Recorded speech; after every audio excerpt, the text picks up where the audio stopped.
Hey, so we are coming up on the end of 2022, and to be fair, 2023 is going to bring a lot of fun challenges with it. We are post iOS 14 and dealing with a world that's ultimately going to have no more cookies and a recession. Now, we've seen a lot of individuals try to talk about ad agencies and trying to solve for different problems with targeting and data solutions. And there's a lot of misinformation out there. And what I really want to focus in here is what are the three things you can really focus on to have the most confidence and scale in 2013. Wow. So we're going to focus today's quick little lesson on something else. And by the way, I'm doing a huge webinar this weekend at apply.facebookdisruptor.com. You can sign up. And it'll be an hour-long lecture with a freebie of ebooks, as well as a Scrum doc and a lot of other stuff to go over the framework, problem, process, and solutions that I use to scale 7, 8, 9-figure businesses and have for many, many years. So, that being said, also, if you have any questions, go ahead and drop them below. We'll address them all in this live chat. That's what I'm here to do. Now, let's break down to a few things. First, data is really important. One of the misconceptions around data, though, is that we try to use it to undermine the machine learning that we have inside of platforms. Now, one of the most specific ways that I see this being done is by folks trying to see, well, what ad or what ad set or what audience brings me the best ROAS. Now, there are three issues with this. Number one, ROAS is a terrible metric because it doesn't actually mean cash flow. It doesn't mean profit. It doesn't mean a lot. So we have to break that down. But the other side of things is we are not trying to, in any more fashion since like 2016, 2017, 2018, we're not trying to micromanage Facebook. It is a machine learning algorithm. If you have to worry about the audiences and ad sets and ads that you're using, you're going about it the wrong way. And what we really need to do is understand that our primary focus needs to be on setting up a machine and a system that doesn't require micromanagement. Now, if you've ever had a boss that you've asked to, ask for help and you've needed them to come to you and give you direction on every little step of the way, you know just how infuriating that can be. And if you are trying to turn off ads and ad sets on a consistent basis because one audience is working or another audience is working, you're doing retargeting and lookalikes and interest groups and all of that stuff, you are trying to ultimately micromanage a machine. Thanks, Ashley. I can't wait to see you there. Can't wait to join the MBA program. That's fantastic. And hey, look, if you want to check out more about the Facebook Ads MBA program, go to mba.facebookdisruptor.com or go to disruptorschool.com to get more details. And hey, look, we do have payment plans. We will make it available for you to join the Facebook Ads MBA program, our great community, the lifetime support, and opportunity for one-on-ones with me as well. Now, when we're getting back to this, part of the problem that we're facing here is the idea that you can retroactively take a look at depreciating assets to plan the future. And what I mean by all of this is, what ad set got credit for the sale today? Does that tell you what's going to work in a week or in a month or even tomorrow? Well, the answer there is 100% no. Thank you. I'm glad you had great success with the course. And look, I can't wait to have you in the MBA program either. Just the comments here just being so nice. The point here is, you cannot plan for the future by looking retroactively to the past and things you do not have control over. Now, we know that's true basically everywhere else. And how we take action with this when it comes to Facebook is we no longer use audiences for two reasons. One, remember we talked about data. Every ad collects its own data. Every post ID ultimately develops its own audience. And why does this work? Well, think of it like this. Facebook's ultimate business model is to retain attention for profit.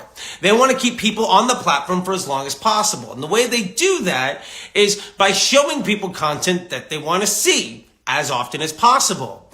And the way that ends up working inside the algorithm is that every ad ultimately, or every piece of content, ad or organic, ultimately understands who responds well to it and who doesn't. And what this means is every ad, every post ID, every piece of content, organic or paid, ultimately creates its own audience. Now, we're used to thinking of lookalike audiences as everybody that purchased or everybody that added to cart or everybody that did this or did that. What's most important is every ad is saying who responded well to this message. And what that means is who met Facebook's business objectives. Now you can say, well, Facebook's business objectives and mine aren't necessarily aligned. And if that's the case, then that's a severe problem.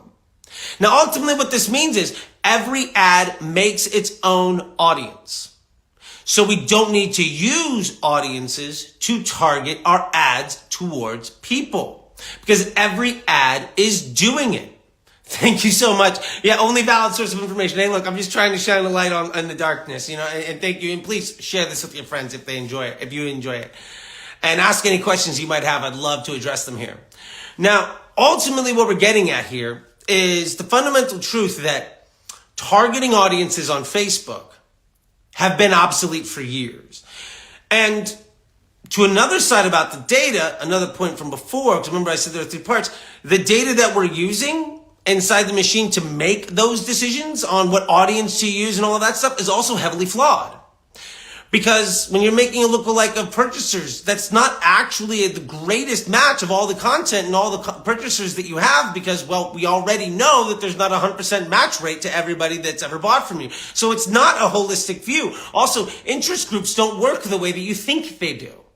They don't mean that you have a positive sentiment about something and buying intent. It means that you are talking about something. And at best, they're about 60-70% accurate, which means 30-40% of the money that you're spending on any interest group goes to somebody that doesn't care about anything you had to say at all. Also, up to 50% or more of that interest group might be people that don't like something. They actually might be talking about something because of their lack of interest in something or because of their lack of support of it. Or have you ever gone to a restaurant and you had a really bad experience? You probably told everybody how terrible it was. Or, I own dogs, so I have 2 dogs sitting here in the living room. Now, I might be somebody that is a big dog fan, and I'm not this type of person, but you might have folks that say, well, dogs rule, cats rule, and you talk all this smack about cats all the time. Well, you're talking about them. So you're interested in them. Now, the final point about this data that we have to understand how the 2 of those things correlate is the ads and the audience that they make for themselves and the audience that you're targeting have no definitive correlation. So what I mean by this is, let me show you this. Let's say this sticky note represents the ad that you have, the audience it made for itself. And let's say this sticky note represents the interest group that you have. Now, if your interest group is over here and your audience that responds positively to your content is over here and there's no overlap, the results you get from showing this ad to this audience is going to be really bad. Now, what this means is ultimately if you're restricting who this ad can see by only showing it to these people and there's no overlap, it's going to be bad. Now, you might have a situation where there's some overlap. And so then Facebook's ultimately targeting the people that are in that overlap pretty well.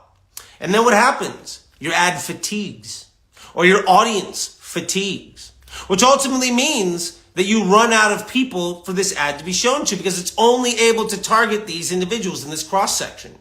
Well, the fun fact is that cross-section is not infinite. And ultimately it gets smaller and smaller and smaller because you've run out of individuals to target.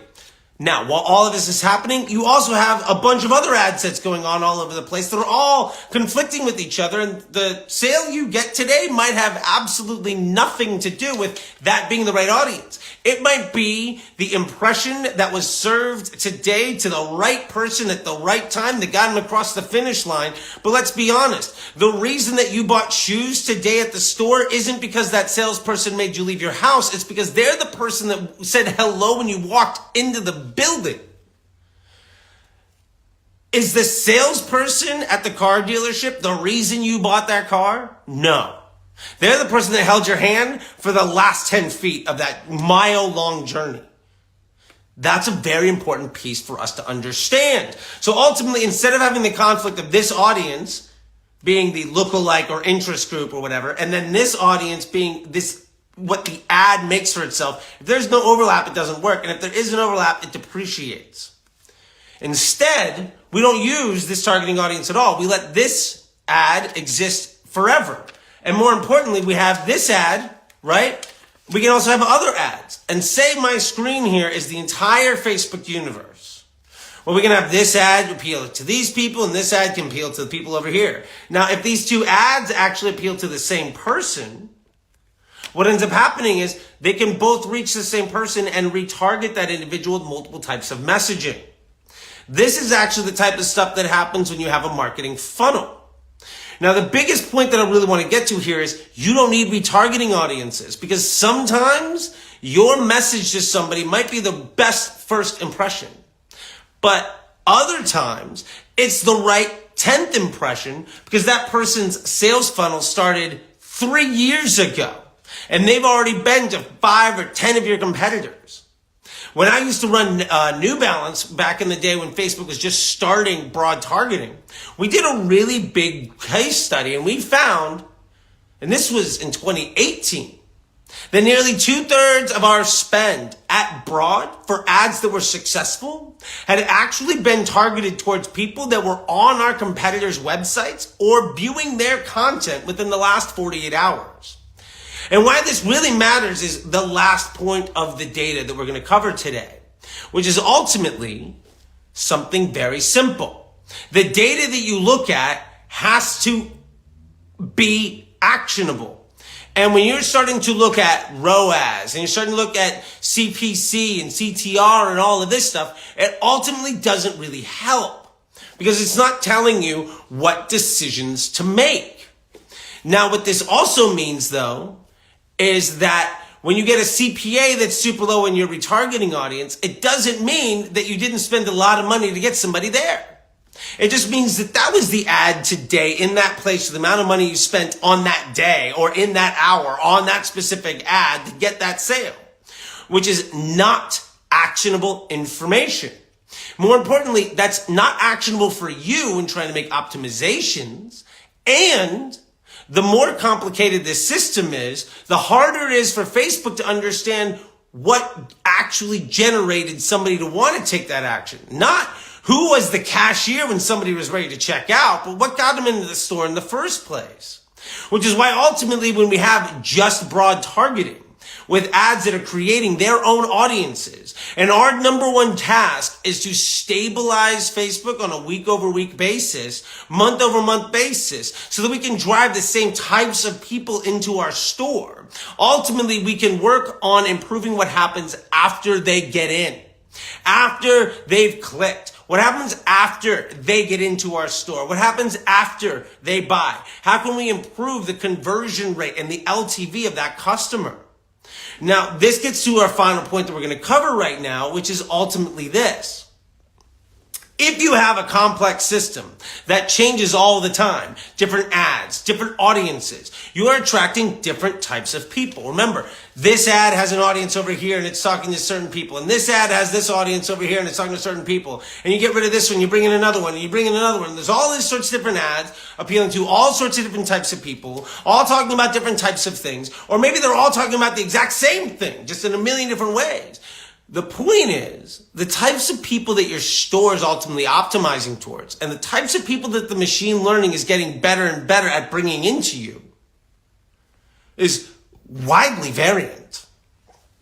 And when you turn off an audience, say you turn off a lookalike or you turn off an interest group because eventually they run out.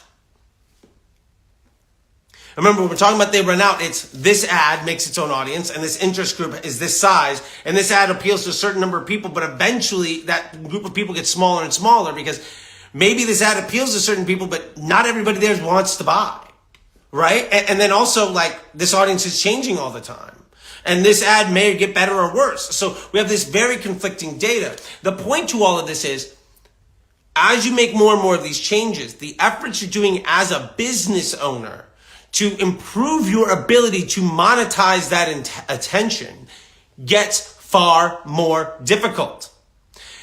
And then you have the choice of either ramping up your creative testing and landing page testing and audience testing, which to be fair is going to bring you a higher volume of low-hanging fruit more and more often. Or you can choose to reject that thinking and begin to build something that is stable, that doesn't change that often. And the easiest way of doing that is getting rid of audiences, because the ads are already making their own. And then focus on the ads that attract the type of attention that you can best monetize in a way where those ads can run for weeks or months or years without you ever having to change them. The honest truth is, if you ever look inside of my stuff, and I've shared this as much as I possibly can with everybody, I've got ads that spend hundreds of thousands of dollars or millions of dollars that run for weeks or months or years. I have audiences, or in this particular case, ad sets that don't turn off because I'm using broad. And the ads inside of them have been evaluated and been tested. So that ultimately I'm able to put my money behind my best investments, so that I'm ultimately stabilizing the type of people that are coming into my business, so I can ultimately make better money off of the people that are coming into my business, so ultimately I can invest more money in bringing people in.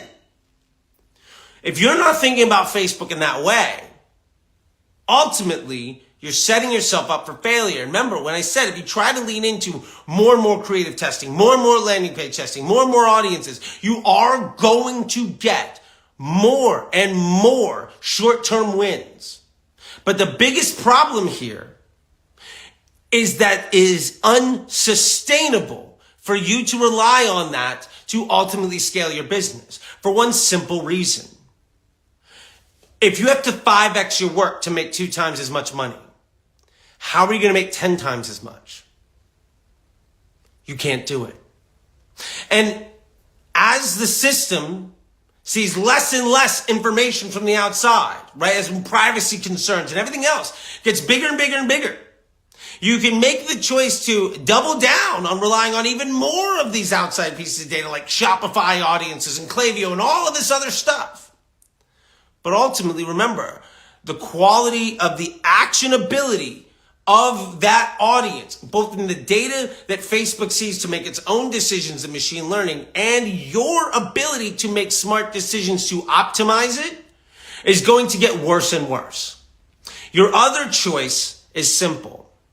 Simplify your system so that it doesn't need your micromanagement, so that ultimately you can begin to project the results and try to solve business and strategic and tactical problems with your ads instead of with action.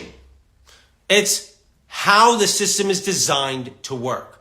And I see we have some questions. If you have more, drop them in here. We'll get to them in just a second. But remember, we're going to be actually this Saturday. My time is going to be 11 in the morning. I live in Los Angeles, so adjust that time for you. Sign up at apply.facebookdisruptor.com and you can join our class too. I'm going to be doing an hour-long thing where I'm going to be walking through how I evaluate data to make sure that you can see trend analysis by business objectives over time.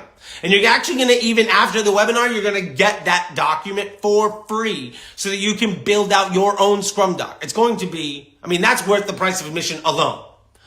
You're also going to get to understand how I do project management for teams and time to understand what's actually worth my time to address in the first place.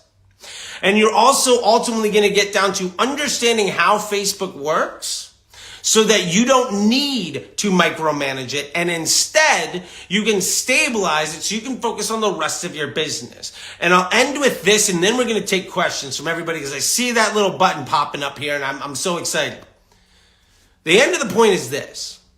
You can either try to hack Facebook to make it look as good as possible until eventually you close your business, or you can improve Facebook on a consistent basis by making it stable so that you improve your business and then ultimately make smarter, bigger decisions. And because you're improving your actual unit economics on every customer and the conversion rate of your website, you're going to have more revenue with which to invest in the growth of Facebook. Either you can try to appease the ego of the marketer, or you can grow your bottom line. And the honest truth is, those two things are almost mutually exclusive. So with that being said, again, sign up for the webinar. It's apply.facebookdisruptor.com. It's this Saturday. Check it out. We've had a lot of chatter in this thing about the MBA program. You can check that out at mba.facebookdisruptor.com. Go to Disruptor School if you have any questions. Hi, nice to see you, TC. So I'm going to go down to the question spot here and see if we got anybody else that's coming in. Hey, Awake asks, can you talk about your testing process? Yeah, love it. So we're going to cover a lot of this in this webinar this weekend, so I'm not going to get into too much of it right now. But it's very, very simple, okay? This is the campaign architecture that I use on every account, whether it's $50 a day or $100,000 a day or more. How do I help brands grow how do my students get from 50 or $100 a day to $1,000 a day? Or how do I grow brands from 6 figures to 8? It's this. This is it. Now, it looks like it's showing in reverse. So maybe that's true, maybe not. But the point of it is, we have a winner's ad set of our best performing ads. Now, inside of this CBO campaign targeting only broad, the rest of what we're addressing is dynamic creative tests set up in the 3-2-2 method. So we've got 3 creatives, 2 headlines, 2 primary text. And the point of those dynamic creative tests is to ultimately provide post IDs that solve the business problems of whatever. Thanks, TC, for letting me know. That's kind of what I figured. Solving for the post IDs. So whatever problems we're facing as a business, we can ultimately overcome. Maybe the issue is we have really good types of customers, but we're just not getting them efficiently enough. How do we address talking to that person in a way that overcomes some objections more efficiently? Or how do we make content that people are more likely to want to engage with so that we get a better estimated action rate so we get preferential treatment in the algorithm? Maybe we want to scale and our ads don't work once we start spending a certain amount of money. Well, in that case, hi Giovanni, in that case, the solution isn't audiences, isn't bidding models, it isn't all of this 2016, 2018 Facebook hack theory. No, it's coming up with a different type of ad that appeals to a different type of user. Remember, this ad has an audience, and this audience is this big. Now, if we want to expand the amount of spend, this Post-it note's not getting any bigger. There's a certain amount of people. Now, this ad might ultimately get more data, and Facebook might understand how to reach the people inside of this sticky note better. But if we want to expand our spend, the solution is never going to be to try to force this on a bunch of other audiences or use bidding models to try to hack the machine. Yes, you are going to get an immediate performance boost that will depreciate pretty quickly. And then you have the option of either doubling down on investing in more and more things that make your Facebook account more and more unstable to the point where it becomes completely ridiculous. And at that point, what happens? You generally fire the ad agency and then you hire a new one that's going after a completely different set of that same self-replicating problem. Or in our creative testing situation, we have this ad that's doing great and we want to expand our spend. So how do we get another ad with a bit of an overlap? Now, you're going to have 100 ads that all basically look like this. They're all stacked right on top of each other. They're all appeal to the same people. And ultimately, you're going to get really efficient at targeting that person, but be unable to scale your spend because you don't have ads that appeal to anybody else. Or you're going to have this ad that targets these people really well. And you're going to have this ad that targets these people really well. And if there's a bit of an overlap, they retarget the same individuals. They're overcoming multiple objections. Maybe this one's a great static ad and this one's a great UGC video. That's awesome. Maybe one's talking about prices and features and another one's talking about, all sorts of other things, giving testimonials. The point is, all of your ads are retargeting ads. And if it's the first time your brand has ever talked to somebody, it's still a retargeting ad. Because that person is in the funnel. The reason they saw your content in the first place is, remember, every ad has data on who's going to respond positively to it. Facebook is then cross-referencing that to every other piece of content that somebody has seen. The reason that you see any content is because you are in the market. And the point is, remember I talked about when I was running New Balance, we saw that up to 2/3 of our spend went to somebody that was engaging with our competitors in the last 48 hours. If you're selling sneakers Somebody's been in the sneaker buying funnel for probably decades. They've been to your competitors. They've shown that buying behavior. Also, maybe this time of year, every single year, maybe you're in the I sell big coats business. All right. And it's winter time. And Facebook knows, hey, every mid-December, you start buying big coats. Or maybe every mid-December, you start buying a certain type of like Santa hat or something else. They know your buying cadence because they have your credit card history going back since the time you started your credit card account. They've got all of this information. So the purpose of this creative test, to answer your question finally, is I'm trying to meet different needs with my creative. And anybody that says the solution to Facebook is ultimately to make it more complex, to focus on different audiences and bidding models and to hack it, fundamentally has zero conception of how Facebook actually works. And they are trying to make sense of the data that's in front of them. And that's not a slight. I used to be like that also. But I've been working with Facebook directly for many, many years now to help them understand how the system works as a user, but also how to build how it functions for us to use. Basically, I'm sort of like a test pilot at Facebook. I've been doing case studies around product development with them for nearly a decade now. So I understand how this stuff works, not just because, well, I look at things differently and I'm exposed to different stuff. It's literally because I've been there to help build how it works. So the point here is my creative testing process is that simple. Our campaigns are that simple. We are no longer using targeting audiences. We're not using bidding models. We're not using any of that hack stuff that ultimately increases the big fluctuations that we see on a daily basis. Now, the second point here that I do want to address is that we are going to see inconsistencies day to day. And that's okay.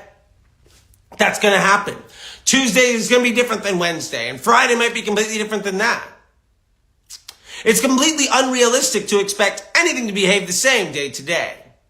I want you to know, as somebody that has driven over $1 billion in revenue, that is an unrealistic expectation.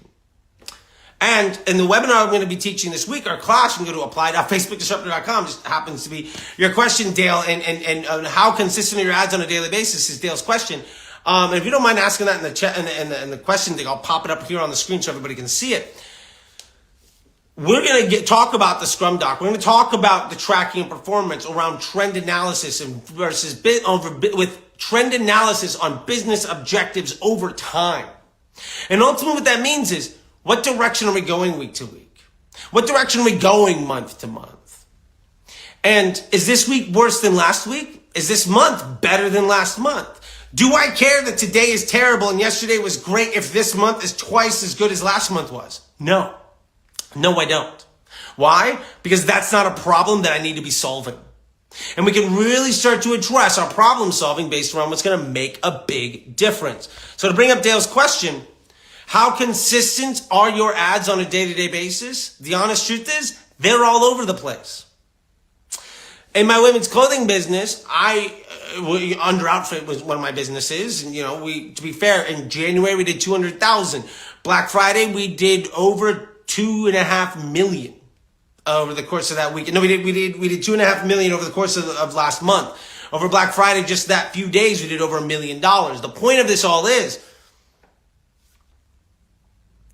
the consistency of the ads on a small scale of $50 a day or 200,000 a day is widely variant.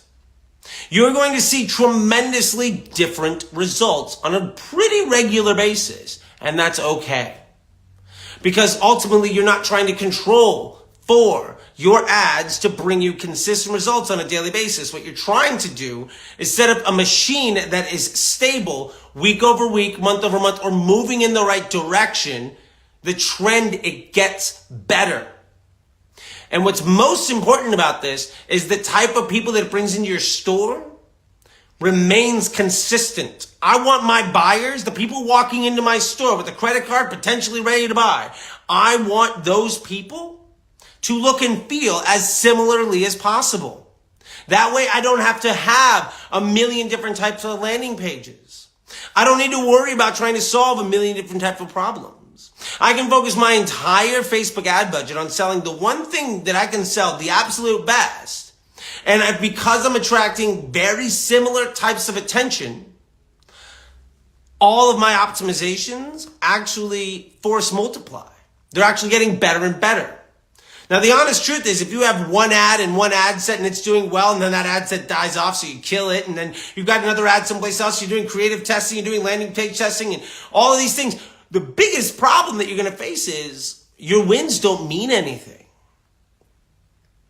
Oh, I've got a landing page, does 10% better. Great. And as soon as you turn off that audience, it's going to plummet because the only people that that landing page responds well to is that one interest group with that set of ads that you've got set up in that one little isolated place. It's maybe 20% of your spend, then became 50% of your spend, then 80% of your spend, and then zero. Every optimization you made in your customer flow after the fact is now completely null and void. You're chasing your tail over and over again, and you're not getting anywhere meaningful. That is why. And you're going to have a lot of folks try to tell you that the way to hack this is something that makes them look good. And the honest truth is, as a marketer with quite an ego, the biggest concern in your business is trying to appease the ego of the marketer. You need to be focusing in on the bottom line of your business. You need to be focusing in on making your consumers and the people that come into your site, your traffic and your buyers, look as consistent as possible. The easiest way of doing that is by making all of your ads as evergreen as possible. And making ads that appeal to certain types of individuals and trying to handle that type of consumer in a pretty consistent way at a broad audience means that ad's not going to fatigue. Which means ultimately, as that ad gets dozens or hundreds or thousands of dollars and continues to grow and grow and grow, the type of people that it brings in your store doesn't change. It just gets better and better bringing you that type of person, which ultimately means as you make more and more improvements in your store, those improvements have longer lasting and more meaningful impacts on your bottom line. And that's really what matters. Meaningful bottom line impact on your business. And again, if you appease the marketer's ego by trying to get the ROAS and the audience and the bidding model, because that's the solution, you're never going to get there. And you're going to move from agency to agency, marketer to marketer, over and over again, year after year, month after month, until you just run out of choices. Because you never actually worked with anybody that was trying to stabilize the front end of your business so that you could improve what happens as soon as somebody walks through the front door. Those are liabilities. And the honest truth is, you don't need agencies. You don't need any of this stuff. Now, inside the Facebook Ads MBA program, and I see Joshua here. Hi, Josh. Josh was in the program, so he knows a lot of this stuff. But I get agencies all the time that join the program. And what's great is they're growing their business by scaling their clients. They don't need to scale their client list to grow. I see you got questions on here. We'll get to them in just a second. Your agency shouldn't need a sales team of 2 or 3 people landing a bunch of clients all the time. You don't need to hire 10 more people. That's not how you scale your business. You scale your business by growing your clients.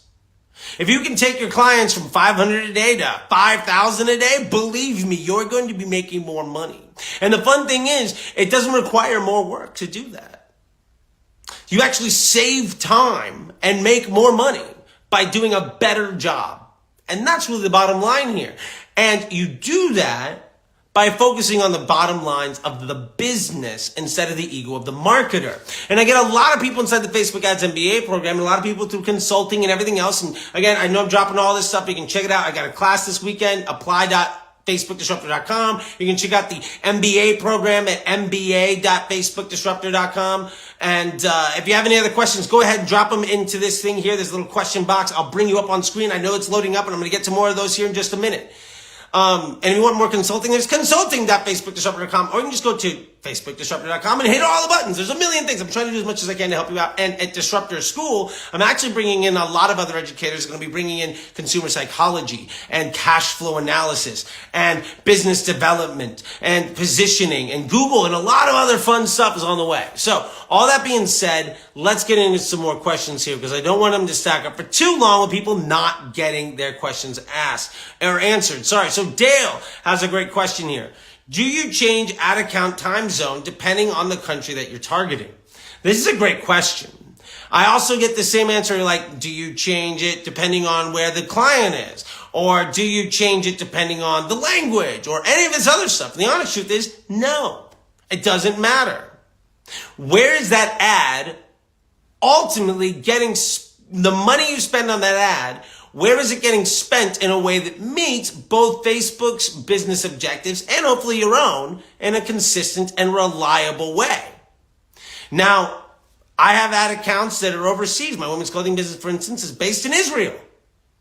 Sometimes those ads basically crush from like 6 p.m. to like 4 o'clock in the morning. But that means that's just the United States, middle of the day. It doesn't actually matter what time of day your ads go out according to the ad account. Also, if you're doing different languages and other stuff like that, you can choose, is somebody who speaks Spanish different for me? The honest truth is, maybe the answer is no. Or maybe it's yes. And my biggest point to that, especially if you're going international, is the currency different? Does the landing page need to be worded differently? Does it need a different language? Is that experience after the click different? Because if the answer is yes, then you probably need a different ad. Or if the customer is actually worth different money because somebody from Uruguay might be of different value than somebody from Portugal. Somebody from Canada might be of different value than somebody from Australia. If those people are fundamentally worth different, and what I mean by that is ultimately their PSM, the profitable scaling margin, the LTV of that customer divided by the cost to acquire that sale and the COGS of that product. If they're fundamentally different, then you should probably heavily consider putting them in different campaigns. And to that point, how many campaigns do you actually need? Are you spending enough money right now to even maximize the potential in your most profitable effort? The honest truth to that is probably no.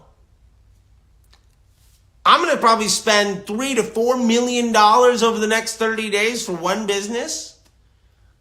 I have one product in the United States. And it's a sort of a niche product for women's clothing. I don't need more than that. When I was doing meal replacement shakes for 310 Nutrition,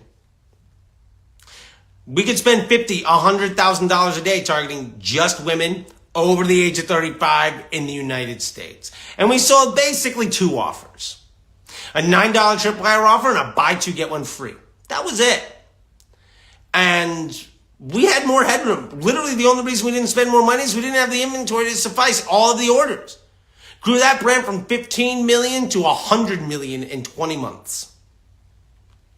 The point is, you don't need different markets. You don't need different products. You've been taught a lot of really bad advice from a whole lot of people that are focusing on the ego. A lot of what I'm seeing here, a lot of these questions and some of the commentary is these are ego-based questions of somebody that you might have learned something from, or somebody not telling you that you can actually have way more confidence and scale in 2023 by doing a lot less and by doing it a lot better. And that's really what we're trying to focus in on. The class I'm giving this weekend, you can sign up for it, apply.facebookdisruptor.com. It's free. We're going to be covering all of my actual operational workflow for a lot of this stuff. I'm going to show you everything that I'm doing for 7, 8, 9-figure businesses and how I'm at some point you're not lucky, right? I'm on my 4th 8-figure business that's to a 9-figure run rate in the last 5 years. That's not luck, right? And I've got students around the world that are all seeing similar results, dozens and dozens of them. And it's not like, oh, we have one vertical that's great. No, some of it's lead gen, some of it's SaaS, some of it's, consumable goods, some of it's clothing, some of it's pet stuff, some of it's print on demand. It doesn't matter. Your business vertical doesn't matter. It's about the business model and then ultimately amplifying the customer journey that generates revenue. And that's how Facebook works. And inside the Facebook Ads MBA program, for what it's worth, we talk about business model just as much as we do. We talk very little about what buttons to push in Facebook because, to be fair, it's dynamic, creative, at broad inside of one single campaign, and then the rest of it is fixing the rest of the business. Facebook itself is really, really easy. It hasn't been this easy, honestly, since maybe 2016. Let's bring this up from Josh. Hey, Josh, great to see you, my man. Josh is actually in the Facebook Ads MBA program, so you can message him and ask him, hey, is that thing actually legit? And hopefully, he'll say yes. And if not, hey, well, that's what it is. So anyway, Josh says, what about leads versus sales for data analysis and campaigns? I think that's a great idea. It's a great question. And I will point to this. I look at sales as actually leads. There is no difference between direct consumer and lead gen and SaaS in how it functions. We have a terminology difference. But if your business, even in direct to consumer, is built around acquiring profitable customer journeys at scale, which is what every business is about, right? It's about acquiring future cash flow at a profit.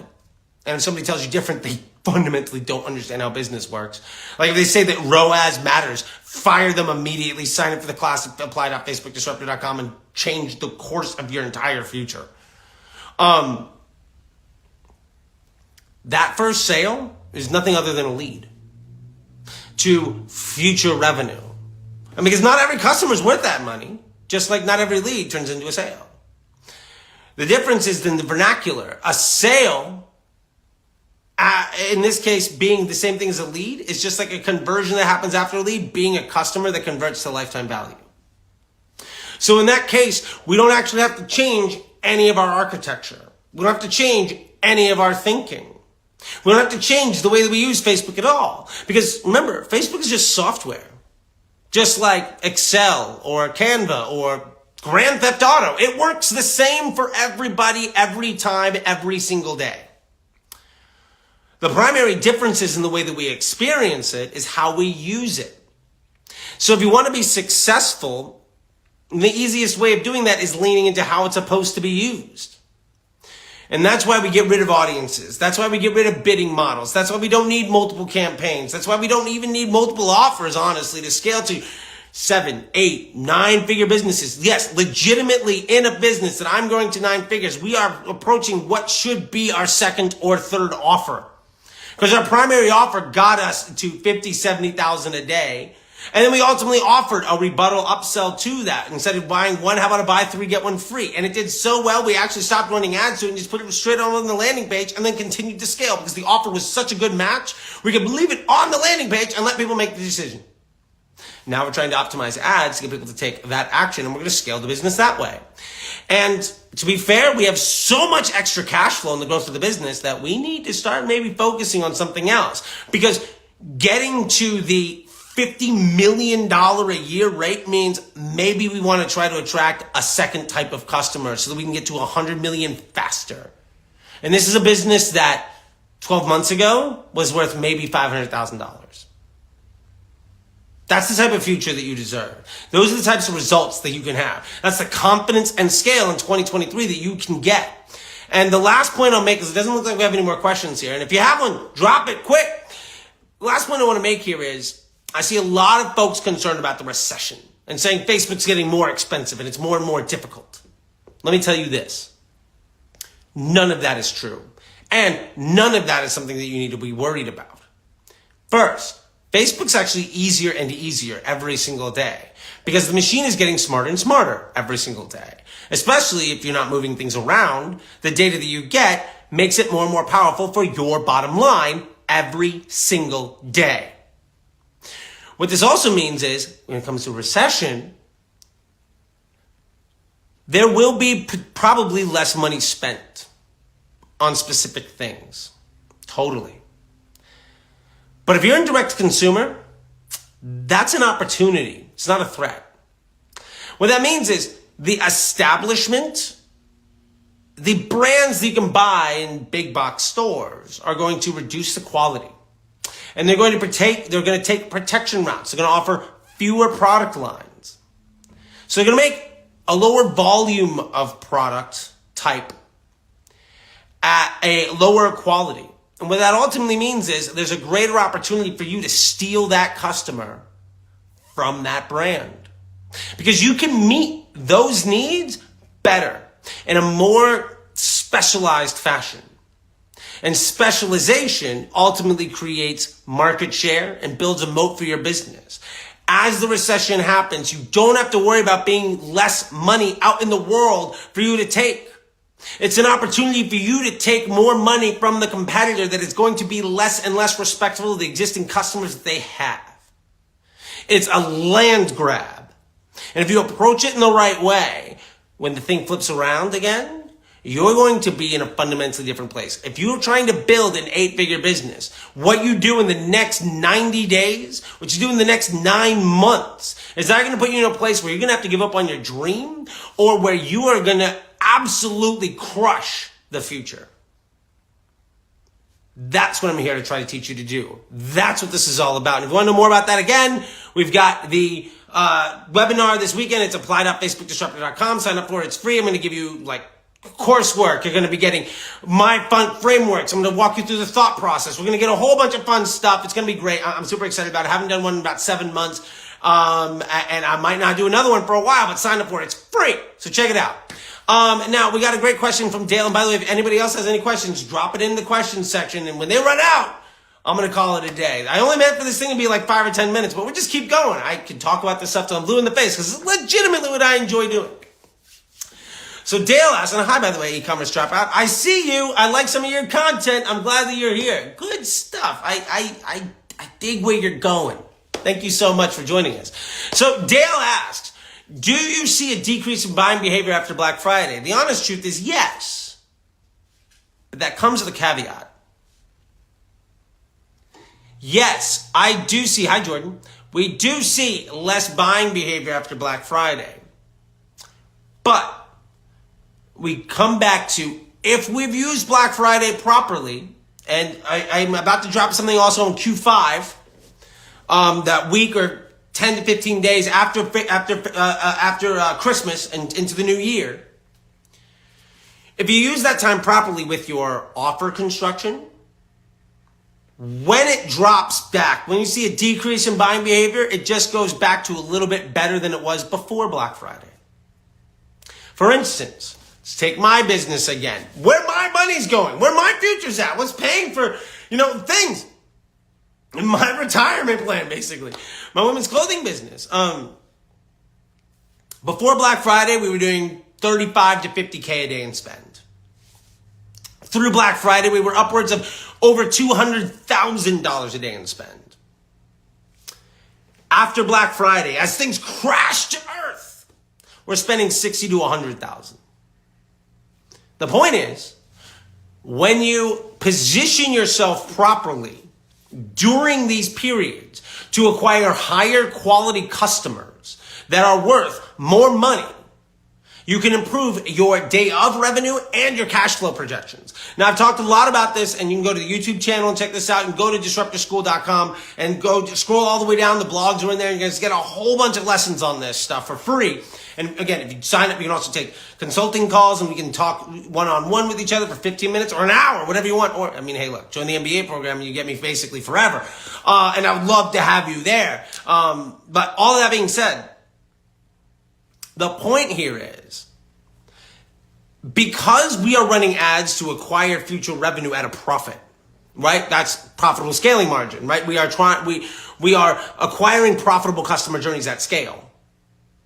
Because of that, Black Friday is a great opportunity for us to sell bundles, to sell subscriptions, to not sell our primary product at a discount, but instead have vertically integrated product offerings that are more likely to put more product in somebody's hands, so the likelihood of them coming back and buying from us again is greater. And if we can make our primary offer there, our upsell bundle during the Black Friday, during Q5, if we can make the AOV of that offer equal to or even close to the LTV of a typical customer, let's say your LTV of your customer is $85, and you can make a Black Friday or Q5 bundle that's $100. As soon as you make one sale, the LTV of your average customer just went up. And because they're getting more product from you, they're more likely to come back and buy again. And if that bundle is still available, they might buy that bundle more often than they'd be likely to buy one full price product. So you may have potentially taken the LTV of your customer from $85 to selling them a $100 thing twice.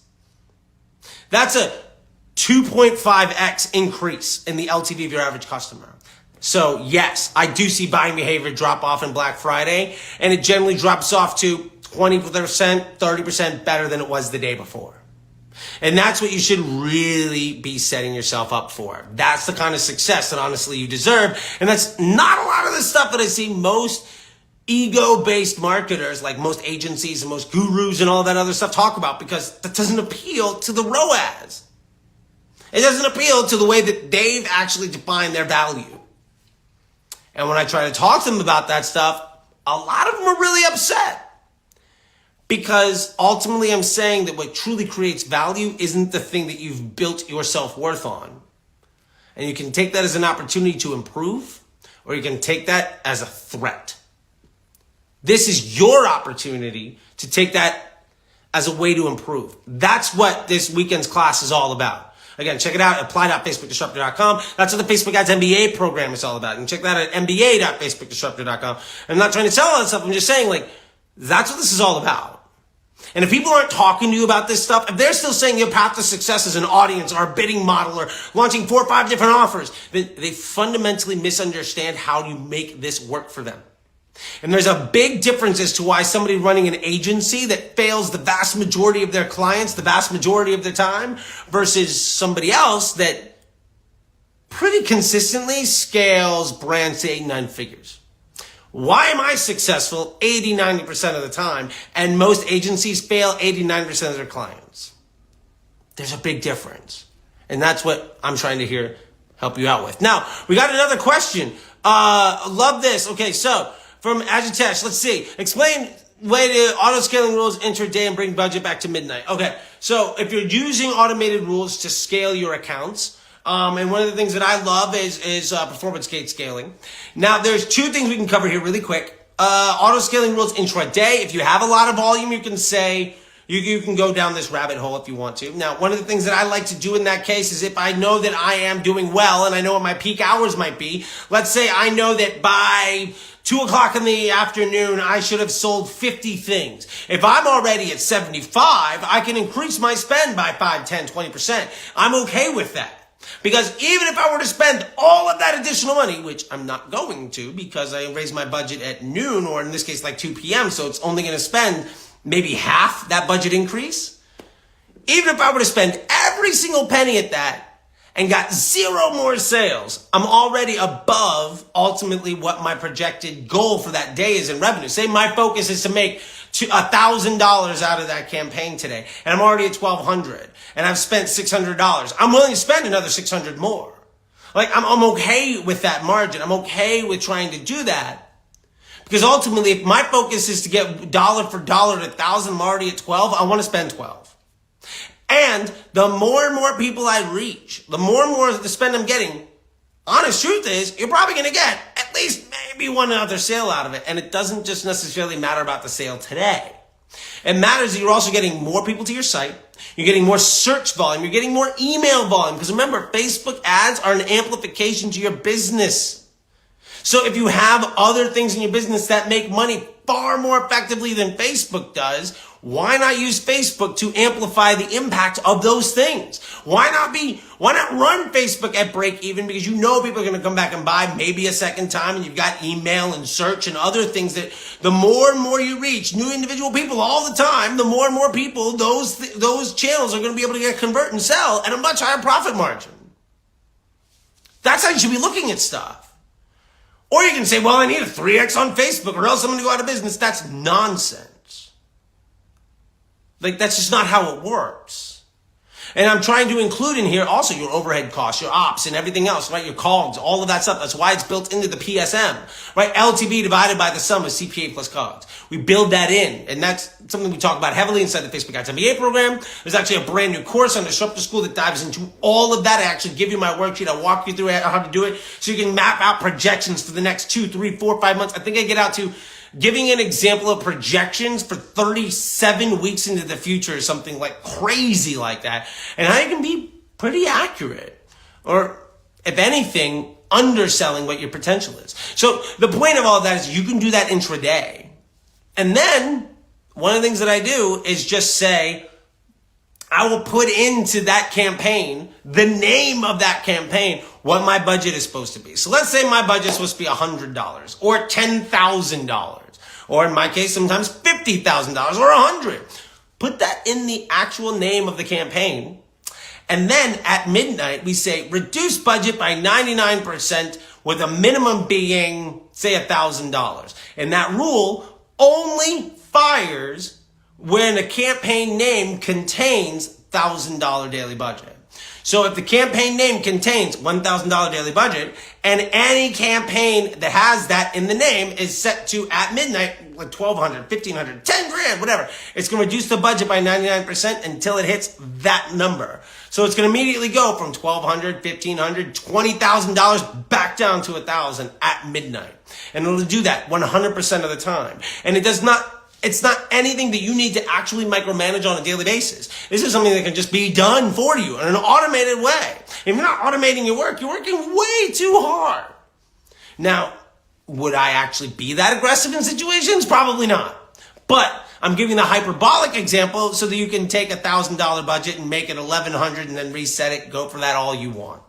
All you want, that's it. Absolutely. And if you have any questions, anybody, go ahead and ask them down below. Again, I thought this was going to be a 5-minute thing. We're like, who knows how long into this? Maybe half an hour? I have no idea. I thoroughly enjoy this stuff. I can literally do this every single day, all day long. This is literally what I do all the time because, well, running a business takes a couple hours a week. So I have a lot of time left open to taking care of all this other stuff. Now, next question that we have. Let's see. Looks like we have all of the questions actually answered. Okay, it just went away. Okay, so it looks like we have all of the questions answered. Cool. If you have any other questions, drop it down. I'd love to be able to answer it. And if not, I just want to close by saying one thing, and we'll wrap up with that. Unless you have any other questions. Oh, there we go. Hold on a second. Boom. We have a question from TC. Okay, love this question. And then maybe we'll take it out. Unless somebody else has a question, we can go. We can go, right? I got a water bottle full of stuff here. All right. Says my dog Barkley. He says, prescription is you got to stay hydrated, right? We have, I am supposed to drink a couple of these a day. All right. So TC asked a really great question. What is the minimum starting budget for broad? My answer is $1. Let me ask you this question. What's the minimum budget that you'd be willing to spend on doing business the wrong way? How much money do you think you need to be spending a day until you can afford to invest in depreciating assets? How much spend do you think on a daily basis would you need so that you could set some of it on fire and be okay with it? If we know that every ad set's ultimately going to go away, if every audience is ultimately going to fatigue, unless it's broad, because broad doesn't, how much are you willing to invest in the development and the improvement of just trying to take as much advantage, right? If we go back to this example, say this is our ad set and it's doing really well, and it's some audience, a lookalike of God knows what, or some interest group. How much are you willing to spend? what is the total budget you need on a daily basis so that you feel comfortable investing some of it here, where you know in a week, in a month, you're going to have to turn that off. And instead, you could have had no targeting and the machine just gets better. How much are you willing to waste? So the answer is minimum starting budget for broad is 1 penny. Like $1, whatever the minimum you can spend. I think it's about $5 a day, whatever it is. There's no amount of money that I would be spending on a daily basis that would allow me to justify the use of interest groups and target and lookalikes in that. I've gone from 200 a day, 50 a day, 100 a day, 20 a day, up to 200,000 a day. I don't use audiences. I don't use anything other than broad because Facebook's not designed to do that. And that's ultimately the point here. How much money do you need to be spending on a daily basis to misuse a tool that's designed to help you make money? How successful do you need to be to waste your time and energy? That's the question. So ultimately, what's the minimum budget to start for broad? 0. That's actually the minimum budget. If you're going to spend a single penny, the more you invest outside of broad, the more you are setting yourself up for future failure and hurting your ability to get to scale a lot faster. Now, the honest answer is you're going to get simple wins right away with interest groups, and that's great. And lookalikes, you might get them right away, and then they're going to go away. And so basically what you're doing is you're digging a hole. Now, you're going to get some money, but you're digging a hole. So at what point do you say, like, okay, I've now dug myself such a deep hole that it's time for me to start actually digging my way out? Is that good? So my point is, don't use interest groups or lookalikes, and you'll never have to fix that problem. So yeah, I get you're asking about broad and not interest groups or lookalikes. And so my point here is ultimately you never need to use them, and the sooner you avoid the use of them, the faster you're going to solve the problem of never needing them ever again. Jordan, you have a great question, and then I'm going to the questions here. Jordan asks, why does Facebook still offer interest groups at all then? And hey, look, that's a really good question. And the honest truth is, because not everybody's on Facebook to try to make money. Not everybody's selling stuff. I used to spend $1 million a day for CBS television, and interest groups were making us a lot of money. Why? Because I could go to brands that I was selling commercials on my TV shows with. I used to run, CBS was one of my clients, and my actual shows were like, I did the launch of Code Black, and I did like Jeopardy and Wheel of Fortune and Supergirl. I did the launch of The Late Show with Stephen Colbert. I could spend $1 million a day against interest groups with the promos for those shows, and then use that information to sell the commercial time during the shows before that show ever aired, and I would know who was going to respond well to it. If you're a brand that says, I need moms of between age 35 and 50, awesome. I've got, out of my 7 shows, it's the one that responds best to that audience. And I would spend $1 million a day, and I could sell 20 million in commercials for the TV show by doing it. Also, let's be honest, if Facebook removed interest groups tomorrow, Facebook would probably lose a fair amount of money on advertising, because there's still a lot of people that think that it actually helps them. If Facebook said, well, if you run a conversion campaign, you can't use interest groups anymore, so many people would run away from Facebook. Because they've been poorly trained by people that don't understand how it works to value the wrong things. And ultimately, is it in Facebook's best interest to get rid of interest groups? How much coding do you think it would take to actually change the Facebook algorithm? Not the algorithm, but just even the UI to remove that option. And how many ad sets and campaigns are running currently using interest groups that would just get shut off? It's actually bad for their bottom line to get rid of it. And to be fair, Facebook doesn't need you to be successful. If your ads don't appeal to customers in a good way, if your ads ultimately are harmful, Facebook just raises your CPMs. Are your CPMs like $20, or are they like $12, or is it like $50? Is it $100?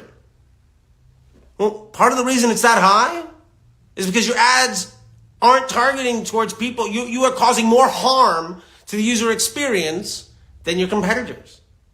And say you and I are running the exact same business, and I'm using a ton of interest groups and bidding models trying to force my ads onto people.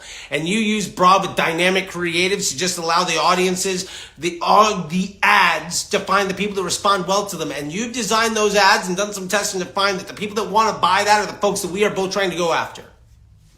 You're going to reach the people. I might spend $20, $30, $40, $50, $70, $100 CPMs to try to get those people warm. And they come to my site, and for whatever reason they don't buy, you might be the next thing that they see, and it might cost you $10, $20 to reach them on a CPM basis, and you're going to close that sale every time at a massive profit. And that's not theory. I mean, that's real practice. Like I said, I did that with New Balance, and we lowered their average customer age from like mid 50s to actually upper 20s, which was shocking at the time. But hey, we made it work. So yeah, a bunch of questions just all queued up. Wow. We were going to say goodbye like 2 or 3 times already. Let me take a sip real quick. All right, and by the way, I know that I'm talking about a lot of stuff here, and there's like a whole hour of a lot of this framework and thinking and stuff that I'm going to be going over this weekend. Sign up for it at apply.facebookdisruptor.com, and that way you can join that class. It's free. I'm just trying to make sure that I get at one specific time that everybody can join in the thing. I'm going to be giving away reporting docs. I'm going to be giving away how I do all sorts of other stuff that we're not even getting into here. It's just super valuable. It's free. Check it out. And if you want more information, go to apply.facebookdisruptor.com to sign up for that. You can go to facebookdisruptor.com to learn more about me. You can go to Disruptor School to check out all the education that I provide for a million different things, like the Facebook Ads MBA program, courses from Sarah Levinger on consumer psychology. There's dozens and dozens of ebooks, free blogs, a million different things. Now you're just saying, hey, I haven't mentioned that, and we've spent like 20 minutes, and now there's dozens of new people in here. So we're going to do all of that. Joshua's signed up. Thank you, Joshua. I'm excited. Yeah, no problem, Tommy. I'm glad you signed up, and you're welcome for all this value. And hopefully I'm changing your beliefs about Facebook, because if I'm changing your beliefs, that means that somebody that doesn't know what they're talking about has occupied too much space in your brain, and we're going to fundamentally change the course of your future. It's sort of like Yoda. Like, you got to unlearn what you have learned. Like, we will get that X-Wing out of the swamp,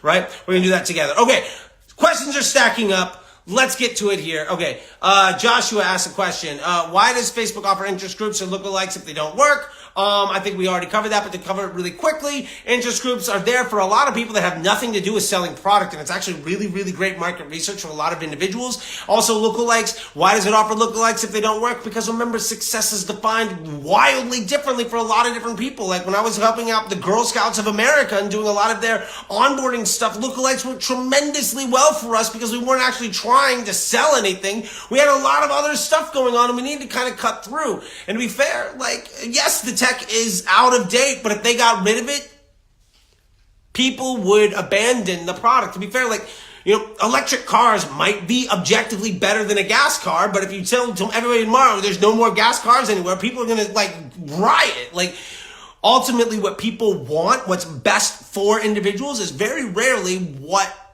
they're looking for. Like we just saw, Hyros just sold for $100 million. And to be fair, it's a Ty Lopez scam made into a SaaS product to try to 10x your ROAS. It's a terrible quality product that doesn't solve an actual problem that's effective for the end consumer. And they got bought because the cash flow of that uninformed user base was like future cash flow. The MRR was a really good investment for a startup so that they didn't have to go out and get additional funding. They can borrow against that business's cash flow to grow their own, and they didn't have to give up equity in their growth. So it was a phenomenal purchase for those individuals. And yeah, I mean, basically Hyros is nothing other than like, you ever see the movie Problem Child? How his granddad had those late night ads? That's Hyros. It's the same exact thing. So yeah, nonsense. If you have any questions, go ahead and ask them in the chat. I'm going to keep trying to plow through them all. Let's see. Tap question and answer. Man, there's so many of you. I'm going to try to go in chronological order. Okay. Silves says, hi, how you doing, man?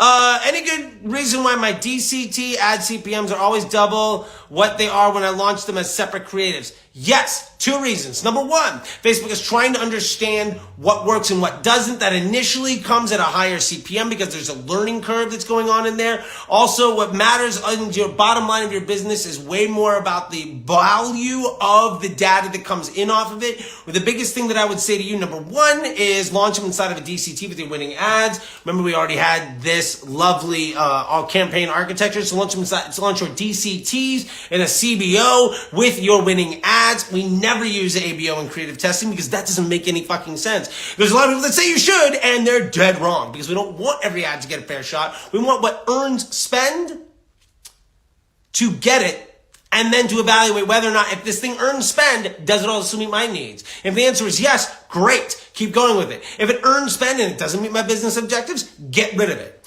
And because you want it to earn spend. And if it earns spend, the CPMs are going to be lower. If it ultimately, in the real world market, is good enough to earn that budget in a CBO, then it's good for Facebook's bottom line. And you say, well, Facebook's bottom line, they don't care about blah, blah, blah. No. You're business partners. And when you align your business objectives with their business objectives, you don't have to work anymore because you're leveraging their machine to do the front end of your business. That's how it works. That's how it's set up to function. And then you can fight that by doing ABO and individual posts and interest groups and bidding models and all of this other nonsense that's been obsolete for 5 years but makes a marketer look smart. You can do that, or you can work with the machine. Those are your choices.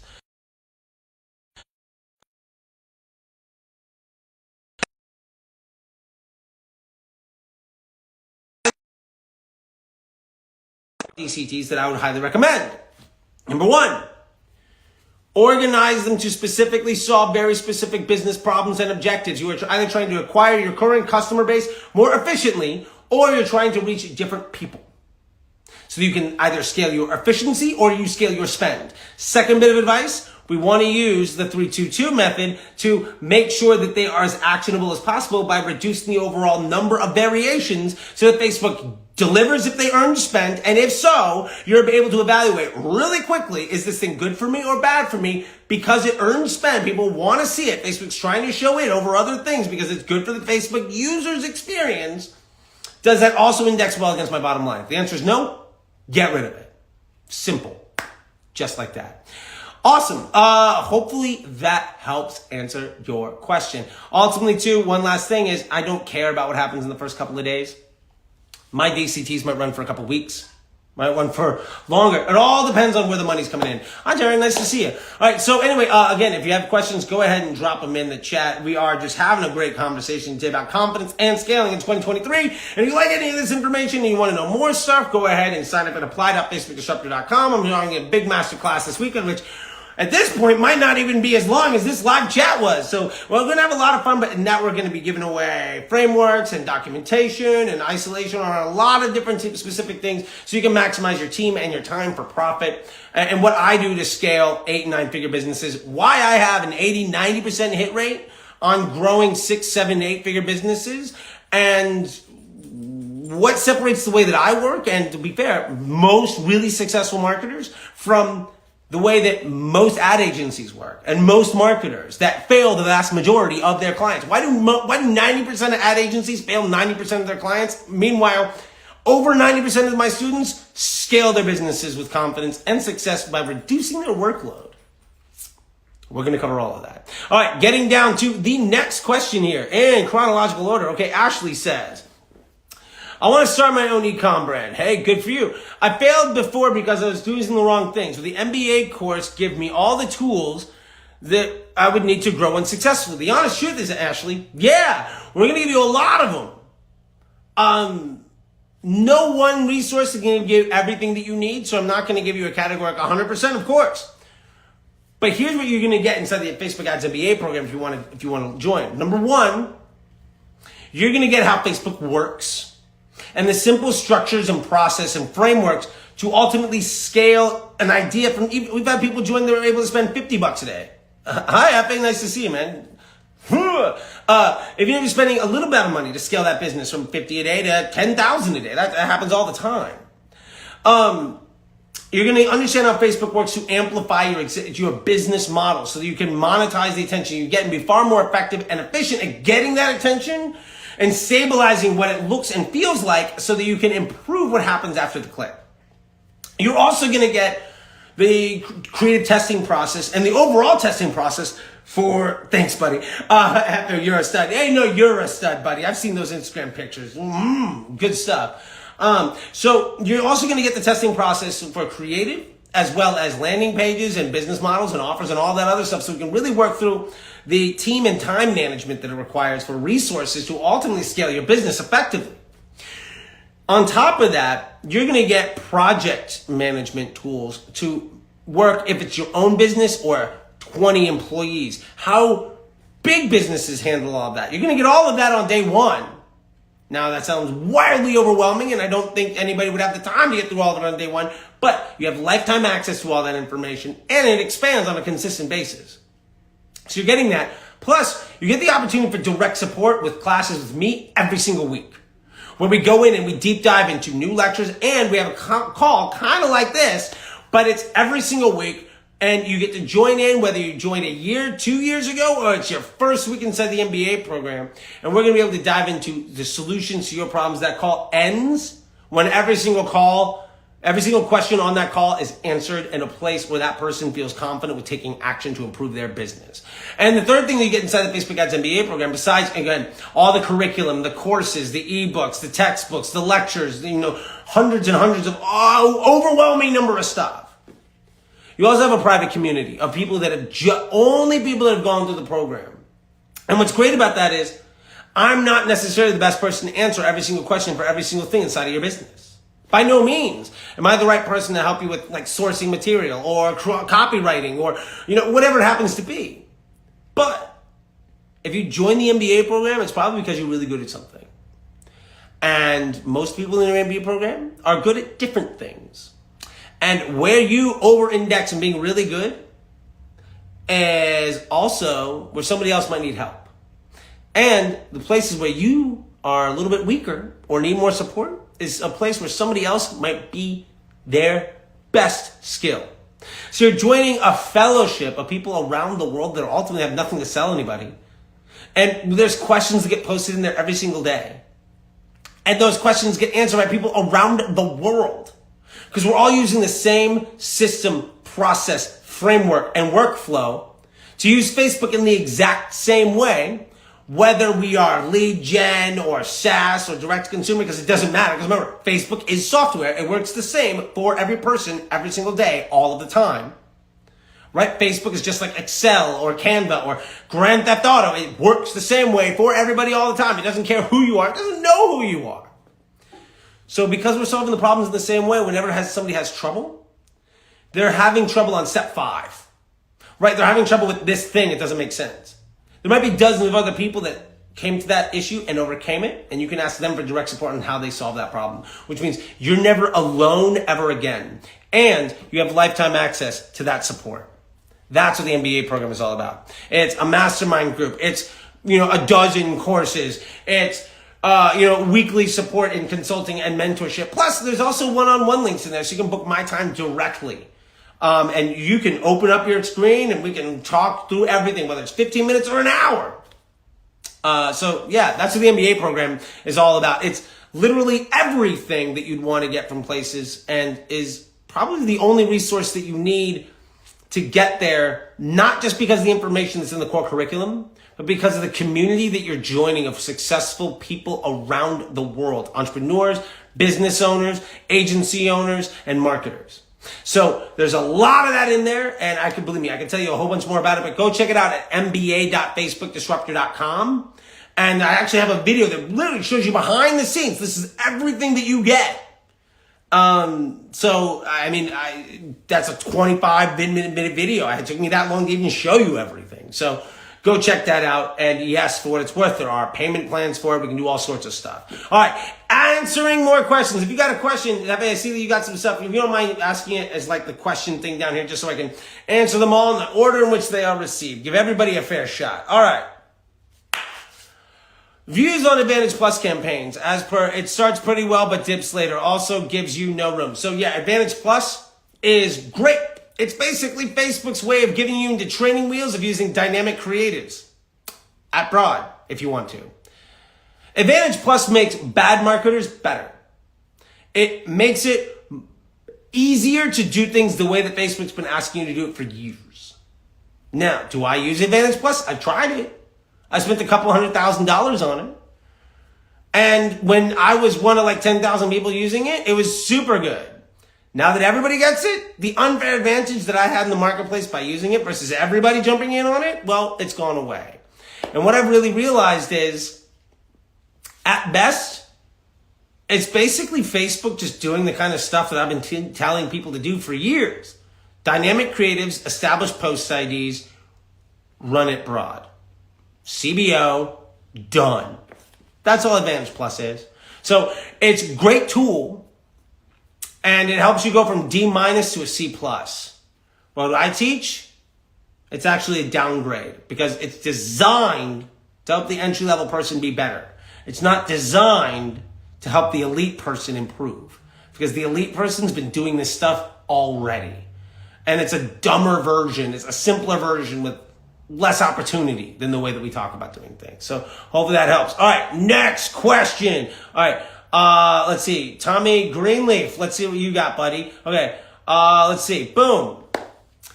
When testing broad, would you even target engaged shoppers or online shopping? You could. Many years ago, I came out when engaged shoppers first came out. When I was in the beta of that, I did a big case study on how to use it to scale your brand because of how it works. And the honest truth is, it can be effective.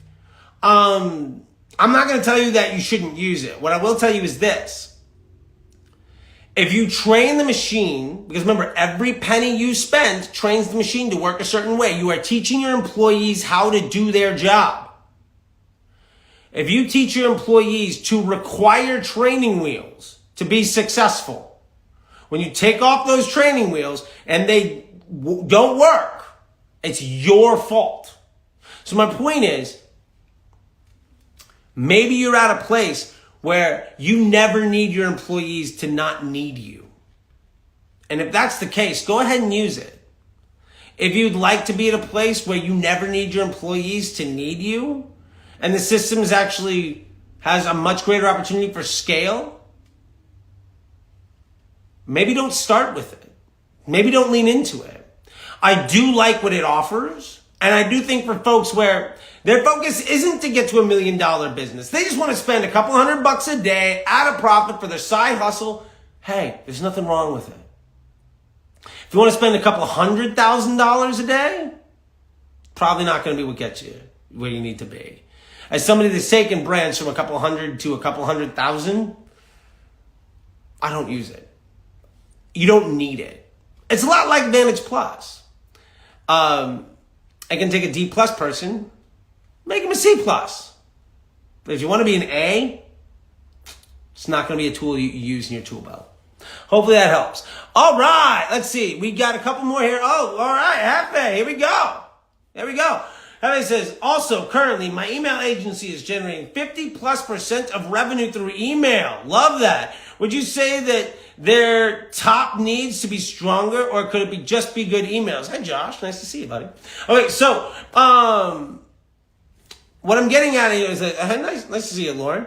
Okay, cool. Boom. Cool. So currently, my email agency is generating 50+% of revenue through email. All right. Would you say that their top needs to be stronger, or just be good emails? I think there's the TOF. Okay, top of funnel needs to be stronger, or it could just be good emails.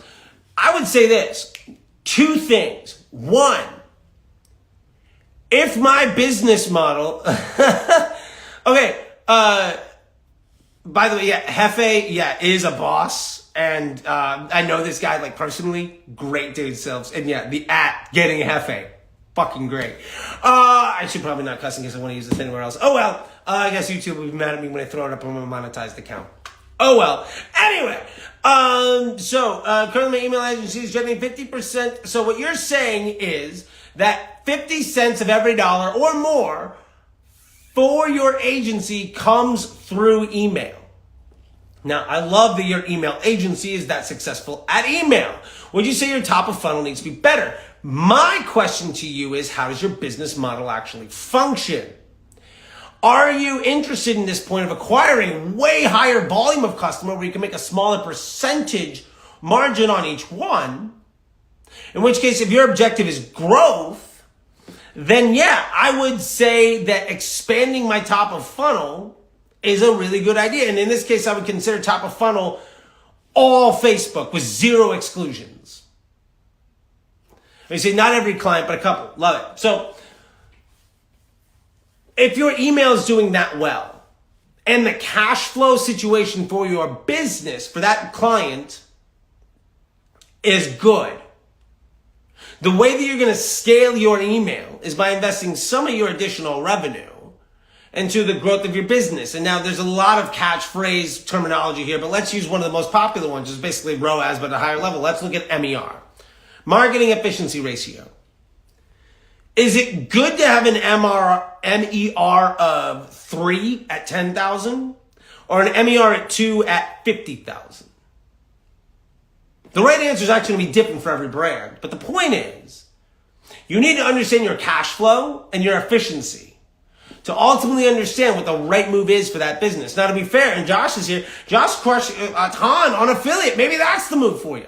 The business doesn't necessarily have to grow because of with Facebook. It's a tool in the tool belt. But that being said, my personal opinion, if you came to me with some client where 50% of the revenue is coming through email, the two biggest glaring things that I would look at if they say we want to grow our business is simple. Number one, why are you not spending more at Facebook? Why are you not taking some of this profit margin to grow the acquisition of email addresses of some quality? Could I get 3 times as many email addresses that are half as good on a daily basis? That's stupid not to do it. I would invest every penny I possibly could to make that happen. Number two, what's the LTV on these customers? How can I improve my second purchase rate? When you say 50% of revenue comes through email, that does ring an alarm bell that maybe not enough is coming from reoccurring purchases or subscriptions or customers that come back. That's a bit of a concern for me. What if I could say 75% of my revenue came from reoccurring customers and email, and every month because of that, I'm able to add 20% to my investment in Facebook. And as a result, over the course of a year, I'm actually massively scaling my business. Now, I've done that repeatedly where sometimes it was way more than 20%, but like that's how you get from 3,000 a day to 50, right? And it doesn't have to happen all overnight. As a matter of fact, overnight's one of the worst ways of doing it. But if you take some of that additional revenue and you add it into the acquisition of customers that work through the existing business model that you have so you can monetize that attention most effectively, then scale of the bottom line of the business is almost a given. And you say pretty solid reoccurring sales, but not official subscription. Totally get it. Just people re-upping on new flavors when they're reminded. I love that. So my question is, you're welcome. You say love the answer. Thank you. You're welcome, man. I'd love to chat with you on this at any time. I think we're in chats. You got my number. The other side of this though is, can I use Facebook to acquire a type of customer who's going to have a better LTV? Can I use Facebook to acquire a type of person where email is going to be more effective? Or, let me put it a different way. Can I use Facebook to acquire a customer where email will be less effective, but I can get them at a higher volume? These are questions that I want to know. And ultimately, what is the roadblock for my business model? Because at the end of the day, Facebook advertising, all paid media, all advertising in the world should ultimately function one ultimate objective. And that simply is to amplify the amount of people that go through a customer journey that's profitable for your business. The balance is always something that is different from business to business. But how we use these tools to do that is basically always the same. And we have a few tools in our tool belt to get these jobs done. Email and search and social, organic, affiliate. There's a lot of them. SEO. But they all serve a purpose. And so when you understand what their purpose is, and then you can pick and choose which ones you want to invest more in growing, because that's the biggest opportunity for you, then you're starting to be real strategic. And the honest truth is that bigger opportunity is subjective. That's a subjective term, and I want to call it out because maybe the biggest opportunity for you is to get 5% better every month. and you got an 80%, 90% confidence you can do that. Or maybe the biggest opportunity is something where you've got 10% confidence that you could double it in 6 months. Every business model is going to be different. Every business is going to be in a different place. How we use email to do it hasn't changed in years, decades. How we use search to do it basically hasn't changed in decades. And how we use Facebook to do it hasn't changed since 2018. It's broad audiences. It's dynamic ads to improve the amplification of our attention monetization marketing funnel. And we let the machine learning get better and better. And we use better and better assets that last longer and longer to amplify it. And the way that works is the same for everybody. Whether you're in real estate lead gen or you're selling print-on-demand t-shirts and jewelry. Whether you're in Australia, the UK, Canada, Uganda, or Kansas City, it all works the same. Because Facebook is software. It works the same for everybody, all of the time, every day, regardless of who you are, regardless of what your business is, and regardless of what your goals are. And with that, I'm going to leave you. Once again, we got a class this weekend. Sign up for it. It's apply.facebookdisruptor.com to go and sign up for it. It's free, and it's going to be super fun. I'm really excited. Thank you so much. I intended this thing to be like 10, 15 minutes long, and it ended up being like forever. I got one more question from Tommy, and we're going to take it out with this. So what's the best way to keep assets up, not getting banned or shut down? Follow the terms and services. I think far too many people do not understand what actually violates Facebook's terms and services. And the easiest way of not getting banned or shut down is to follow them. Some of the easiest mistakes I see people make is they don't realize that Facebook's also looking at what happens 2 clicks away from on your landing page.